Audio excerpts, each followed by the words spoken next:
Welcome to We Have Notes. This is our quick cultural briefing with the Zeal Life Podcast. I'm Demaya. I am Karina. Yay. Okay. What's been going on? This is our segment, really, or our little section just to talk about, like Maya said, our little cultural notes and what's going on in the world. So we're at war. Everybody be safe out there, you know? I saw this funny TikTok and this girl was like, just when I start to get my life together, just when I get on the point where I stop my bad habits, I do what needs to be done. I'm in the gym. I'm working out. I'm doing all the stuff I need to do. We're in war. So you girlies, be safe out there. Tyra Banks may be coming for you. We do not know. We do not know. You Oh, watched yeah. that documentary, Season right?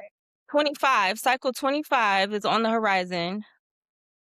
Girl, so of course, watch the documentary. It's in my world, in our lane. I watched it.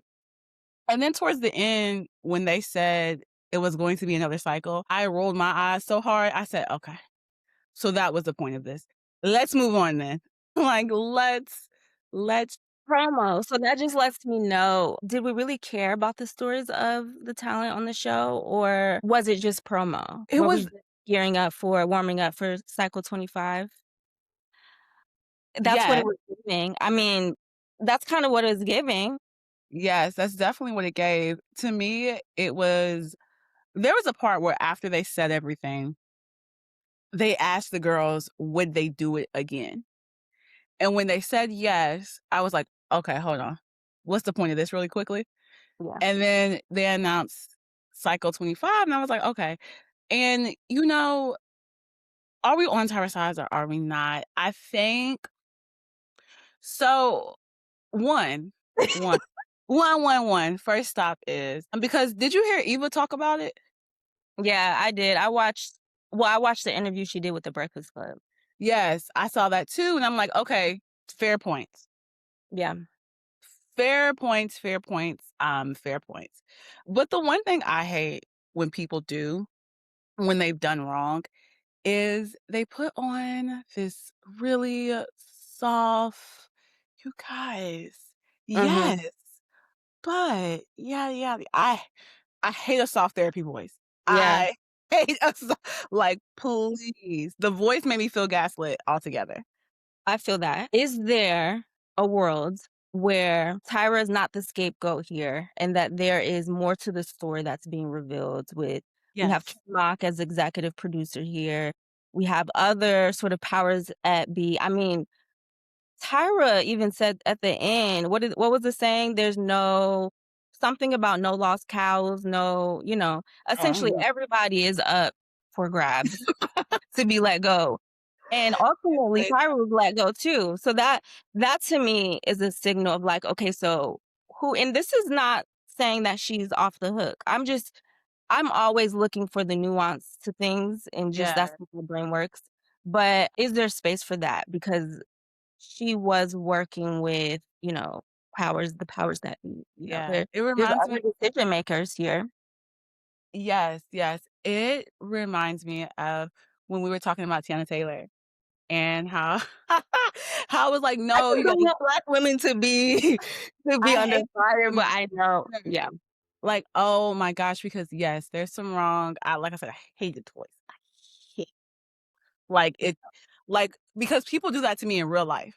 Yeah, As soon as people put on that voice, I'm like, ah. yeah. Because then there was one part where she was like, "Yeah, you guys held me accountable, but I hope you have those same eyes." She Tyra, that's not what sure we is. talking about right now, girl. That's She but did. when somebody does that to you, I hope She that did. you hold yourself Tyra, that's not what we talk about. That's not what we talk about. But as the bigger scheme of things, I'm like, yeah, it's a system. It definitely is. Because when we looked at reality TV altogether and the stories they edit and just how they make their contestants seem, which is why I would personally never do reality TV. Like it's so weird to me because you can't control that edit at all. You cannot control that edit. So that was just interesting. But, they had great release time just because it is, like, fashion weeks. Great, great. That timing was impeccable. Mhm. Just because we're currently in the season of fashion week. So fashion weeks kind of align with award season. Yeah. Honestly really cool. So, like, we just got done with no, we didn't just get done, but New York Fashion Week, London Fashion Week, Milan Fashion Week just ended. Paris Fashion Week starts, let me look at the calendar, in 2 days. So there's just so much to cover, and if you guys are watching this, I am assuming that you're also following the Zeal edit, and if you're not, what are you Right. doing? What are you doing? Because this whole month we've been covering, Mhm.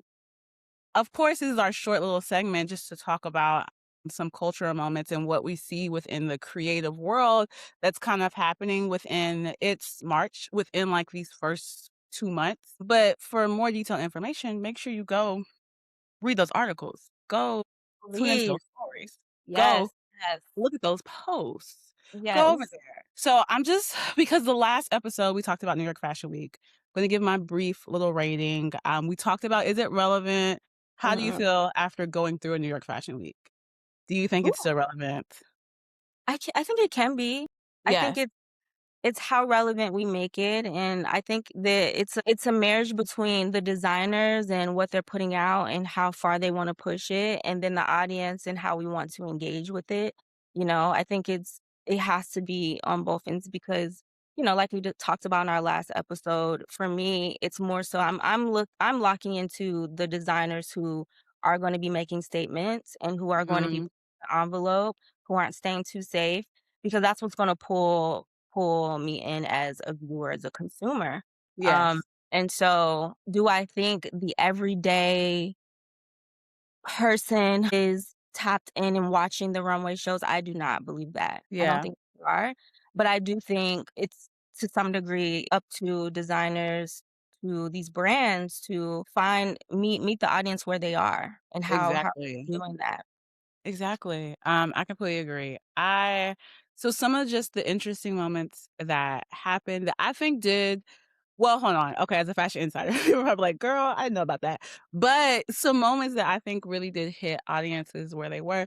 It's one gonna be public school coming back. Listen, if you guys do not know about public school, please, please, Maxwell Osborne, please go look them up. They were one of the leaders within streetwear before streetwear became what streetwear is today. They took a hiatus for like 17 years, I think. It was like 17 years and they came back this season and they were perfection. Yes. Just to see the evolution of where streetwear started, if you look at their collection 17 years ago, and then you look at it today, and you see how it drastically changed. It's such a which I'm thinking about it, it's such a great case study. It's such a great case study to Yeah, study the streetwear evolution. I think that was a really great, area because everybody's currently still streetwear has expanded so much, it's actually been crazy.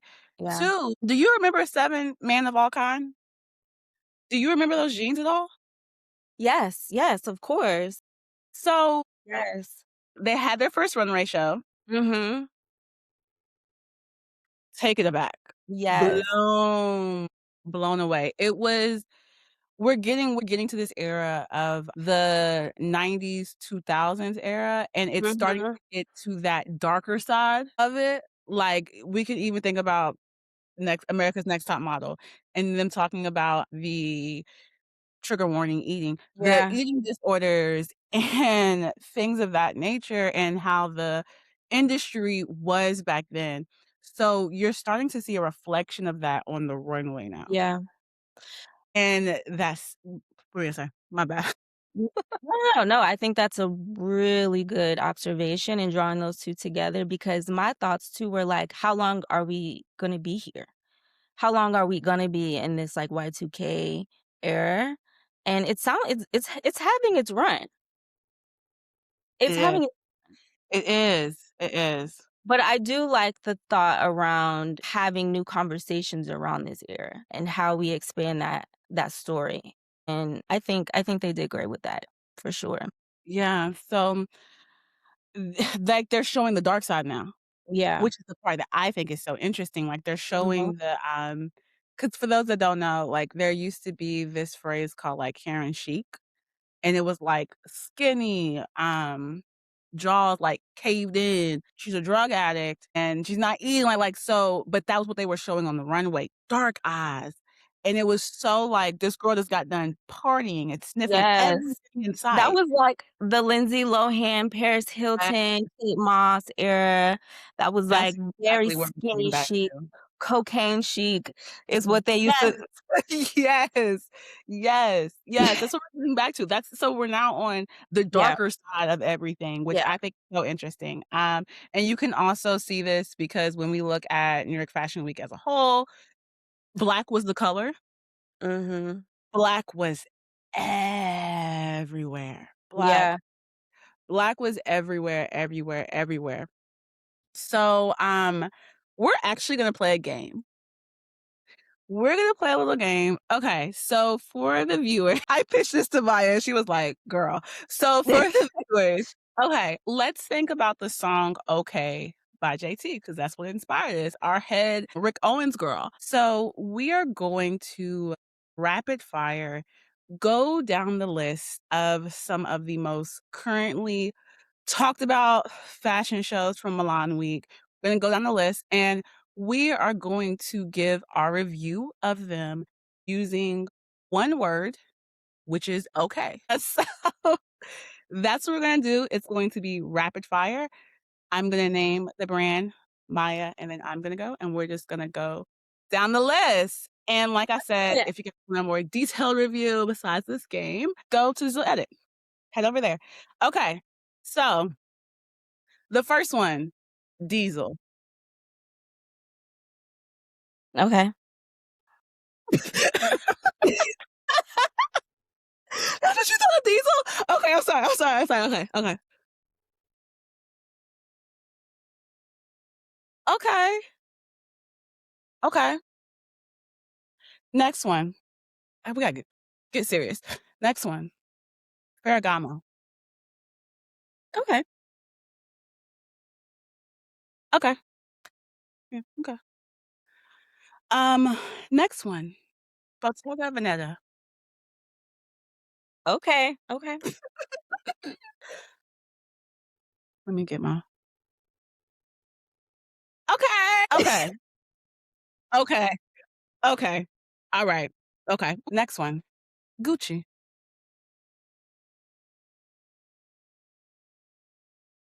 Hold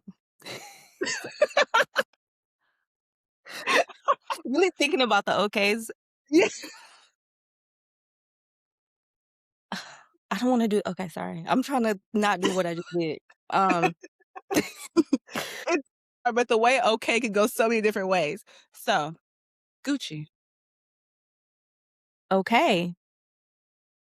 Okay.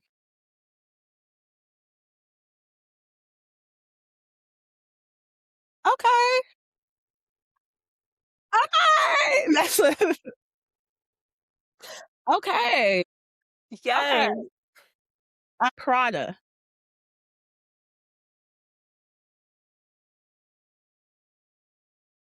Mm, okay.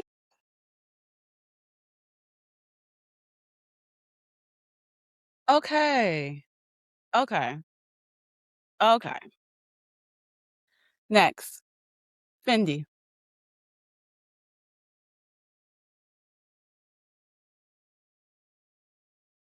Okay.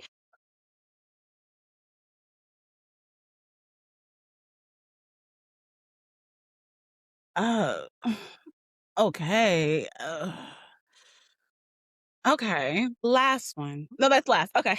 Yeah, okay. Yeah, okay, that was cute. Okay, but last question, out of all of those, who was your least favorite? Least favorite? Yes. Diesel. But that's just because I would say I'm not Diesel's customer, I don't think. Okay. So if I'm looking at it from that standpoint, it wasn't gonna also, when I'm looking at shows, I look at the collection, but I'm also just looking at everything in cohesion, and for me, it was overstimulating. It was very Mhm. overstimulating, and I don't know, I just for Diesel, let me see for my notes, I said, "It feels to me like a regurgitation of what we're already seeing." It kind of was a Okay. cliche to me, Okay. um, but those were my Okay. thoughts. I think what Diesel does pretty well is he's able to put a lot of concepts into one show, and it makes sense, which I always can admire, admire designers for. I think Glenn Martin's is like a treasure, so Yeah. the one that I didn't like the most was Fendi. I did not like Fendi Yeah. at all. Now, Fendi was a debut collection, so they have a new creative director over there. Not a fan. And I just hope next collection she brings a little bit more because what was missing from Fendi is if you're gonna have a lack of color, right? Which is crazy because Fendi, if you look at their past collections, color's on point. The fur wasn't there. It was more so for the men, and there was like random spouts of fur everywhere. But if you're going to lack color, you have to be extravagant with Yeah. the blacks that you're using. Like, something else has to stick out, and it just wasn't doing that for me. I I'll have to agree. Fendi to me, it just lacked something, and it felt like I could find that anywhere. Like, that Mhm. Fendi collection didn't feel Fendi. Like, Yeah. she had some moments where she was honoring, like, the heritage of it all, but all in all, I'm just like, "Girl, we're gonna have to try again." Mhm. We'll see what happens next season because I was not a fan of that, if you know, like, the house and stuff. Okay. So, besides that, really I've been excited just to be a creative altogether within these 2 months of the start of the year, because I feel like what we're seeing is this resurgence of having joy within your craft. And, what really made me think about this and observe it was watching the Olympics and watching Alyssa Joy. Is her name Alyssa Joy? Alyssa J? Alyssa. Alyssa Liu, there it is. Excuse me, girl. I love you. Excuse me. Alyssa Liu. Watching her figure skate was it was it was one of those moments where I was like, "Oh my gosh." It's been Yeah. a long time since I think that we've seen creatives lay their heart out, like, Yeah. in their craft and what they're doing, and watching her figure skate, I kid you not, you could feel the joy from the screen, which made me go back and question, "How am I being joyful about my craft? Mhm. How am I entering" right, how am I entering my craft being joyful, you know? Yeah, no, that's so powerful. And I think when it comes to Alyssa Liu, I have to laugh because I'm just finding out about Alyssa Liu, like, I text you so maybe fast, I was like, "Look at her. I Look at mean, this." she's so young, and I keep hearing her name. Like, you sent her to me when I was, working, I heard people kept just her name just kept coming up. And so for me, I'm not really a ice sports type of person. Like when it comes to Winter Olympics, I'm not tapped in, and we could get into the politics of that as well. But I'm not really into the Winter Olympics, right? But continue to hear her name, Alyssa Liu. I was like, who is she? So then when you sent, I was like, okay, let me. When you sent her to me, I was like, let me look into it. And you're right. I mean, it was beautiful. I've never been tapped in or zoned into ice skating the way I was watching her do her thing. And of course, then I had to do research about her. I was like, who is this girl? And then I found out she was only 20 years old, finding out, she was actually coming out of retirement. Isn't that Yeah, isn't crazy? that wild? I was like, oh, so she was a baby when she started. 13, yeah. Well, I'm sorry. She was 13 was the last time she was at the Olympics, I think. Like, I think I saw an Mhm. interview of her on a late night show when she was 13. That's wild. But I think yeah, I was just looking into her story, and I think what stood out to me is just around the fact that she was even at such a young age, she was going through sort of the wrestling of continuing down this path where she would, essentially please the world and continue to skate and give the world and the people around her what they wanted. And she had to wrestle with that, but she lost out on so much of her Mhm. childhood. She had been skating since she was 5 years old is what I learned. And I Right. was like, "Oh my god," so she was really kind of isolated from her childhood, and she had to make a decision of, like, "Do I continue down this road or do I live some life?" And she decided to choose herself, and I think Yeah. even that, and to your point around the joy of the craft, her coming back, and you can see how much she almost needed that time away to fill herself back up, to fill her own cup, and she just let it out. It was Yeah. very clear. Yes. It makes me think, just with hearing her story altogether and watching her interviews and just see how, she was just answering questions. And what she said that she told her coaches, like, she told them, Yeah, she's "I'm a part of the dancing, so I'm gonna help. You don't get to tell me what to eat. I eat whatever I wanna eat." And to your point of saying taking that time away, it makes me think how in order to have joy in your craft, you need to first understand yourself. yeah, You need to first know what you want, what you need, and how your craft can be a reflection of that. Because even watching her, like, figure skate because, I was just on Peacock, and you know how sometimes you watch TV and it just keeps on going? Like, it doesn't stop? Like, clearly they want ratings, so I know whatever they play next, they need some ratings for, and it was the Olympics.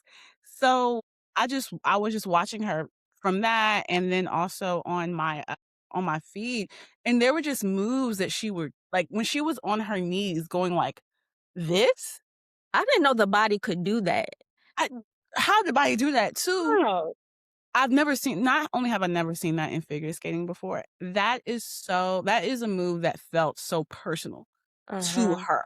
Yeah, Like, when she said that she helped I can't for some reason, choreograph is, like, leaving my mind, but when she helped plan the dances and she was talking about how she wanted to incorporate her own moves, that's clearly a part of it, yeah, and then it just that watching her and watching her be joyful, like I said, really made me go inward, and then it also made me go out and search the other artists that I enjoy, yeah, and do I enjoy them because they're clearly enjoying their craft, yeah. right? Because there's people that I follow on TikTok, which this is a random shout out to this man, but there's this man on TikTok who he is the interior design manager at Dillard's.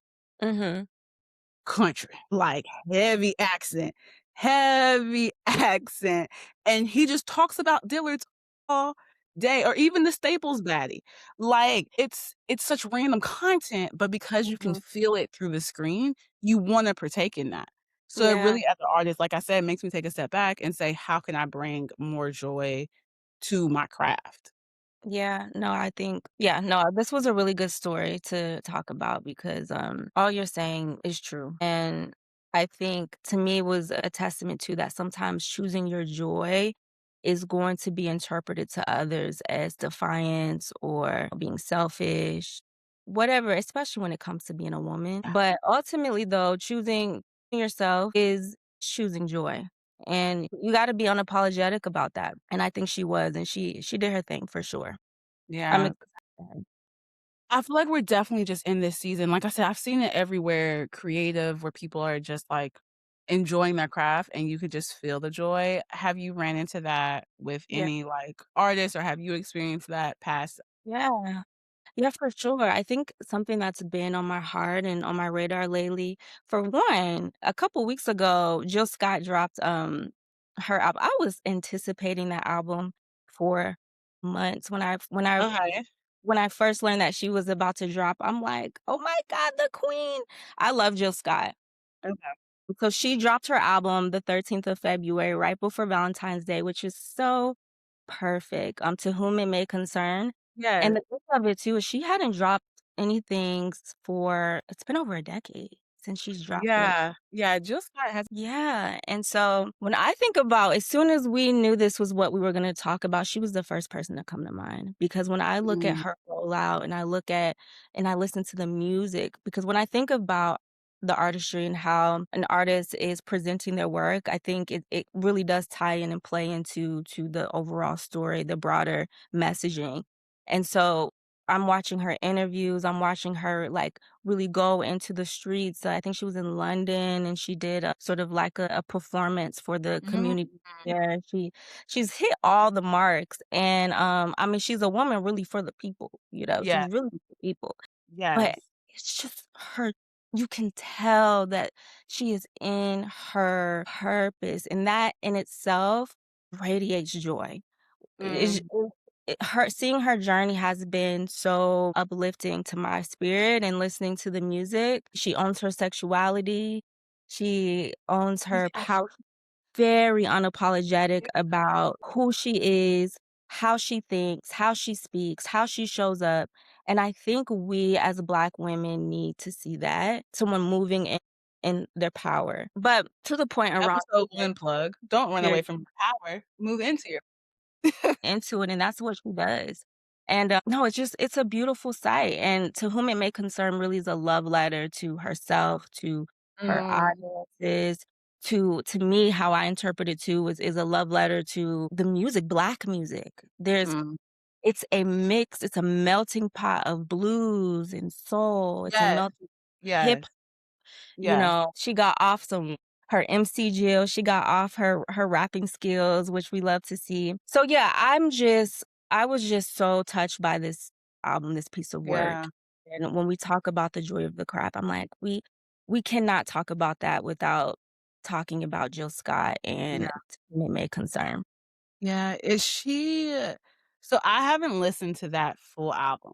I've Yeah, listened to bits and pieces of it, and I think for me, I need to go back into it with a clear mindset yeah, of Jill is presenting the Jill that she wants to present to me, not the one that I'm asking for.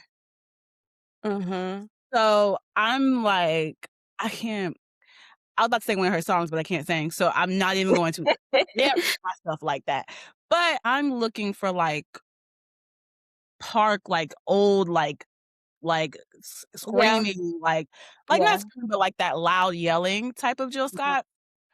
So when I press play and that isn't what the first thing I heard, I said, yeah, "Okay, well, let me take a step back. I don't know what I'll come back to you, girl." But even because 'cause I've watched some of her her rollout? I watched some of her rollout, and I love listening to her interviews. yeah. Like, she recommended this book, I think it's called Women That Run with Wealth. Did we talk about this before? No, mm-mm. Oh, okay, I'm like, Woman That Runs with Wolves or something? Yeah, It's a book that I had on my TBR for a really long time, but it was such a it's one of those books that people tell you that when you first wanna learn how to annotate, you need to read that one as a yeah, woman. And just talk about feminine power, essentially. That's what the whole book yeah, I is just about, yeah. and that's what Jill Scott is about, Mhm. because I didn't know which I wasn't a I'm a fan of Jill Scott, but I don't know her story. Yeah. So, I haven't dug deep into Jill Scott before because I didn't know she was that sexually liberated. I did not know that. That's so funny because if you listen to some of her interviews, she talks about that because it has been some time, right? But also, Yeah. I'm like, "Well, why not listen to Crown Royal and though No, because Jill, yeah, she don't play. She don't play. She's very and much and to know that's her, like, archetype, and yeah. listening to her, like, on and off, and did not know that, I'm like, "Oh, because I haven't been listening. Yeah, I no, and that's okay. And I think I haven't been paying attention." yeah. No, and that's okay, and I think even in her she talks about that a lot even in her interviews and how people Yeah. are perceiving her now, and she's like, because there's a part where, in Don't Play where she talks about "Squeeze My Meat." I don't know if you heard No, I've heard that. I've heard everybody was, like, in shambles, like, "Oh my gosh, she shouldn't" you know, there's a larger that. conversation, there always Right. is around why she shouldn't be the one to say that or why it's kinda messing with people's sort of dissonance Yes. around what she's allowed or has permission to say, but, yeah, she owns it, and it's And beautiful. I love that because one lesson that I did get from her this rollout was that as a woman, you have feminine energy, you have feminine power, you need to use it. Like, Mm, you need to figure out what it is for yourself, you need to use it. And then mhm, we're gonna plug in episode too about using your privilege and your we're gonna plug that one in too, Right. because everybody's saying it, you guys, so I think you should listen to us too. But yeah, because she was talking about that, and I was like, "No, that's, like that's true." But, yeah, I'll listen to it. I need to listen to it again. Like I Yeah. said, listening to it through the lens of, "This is what this artist wants to present to me." So Yeah. I need to take that in, because I think sometimes as, like, creatives, your viewer kind of enter the situation with, like, preconceived notions, Mhm. and one of the things about having joy in your work that I think is the flip side of that is you also don't need validation for it. Yeah. Because when we look at all of these people like, Alysa Liu, who is just doing it for the joy of the craft, for the because she's having a joyful moment doing it, and then you win golds, right? Mhm. We look at a Ryan Coogler who's making sinners for himself. He's making sinners and he's talking about sinners out of the Yeah. pure, like, "I enjoy doing this. I have joy in doing this," and then you flip it and you're winning awards for it, Yeah. right? I think Sinners made a clean sweep, a stupid clean sweep. I'm excited for I them for know, Oscars. and Yeah. you look and he's like the first and I wanna make sure I get this title right, so we'll add notes if I'm incorrect, but he was the first Black man to win original screenplay at the BAFTA, which is this British film festival, Yeah. this British Film Award ceremony, and Britain's racist. So, the fact that that's the first Black man is crazy, but it just goes to show we go back to, like, when you enjoy your craft and you love what you're doing, people can see that. People can feel that.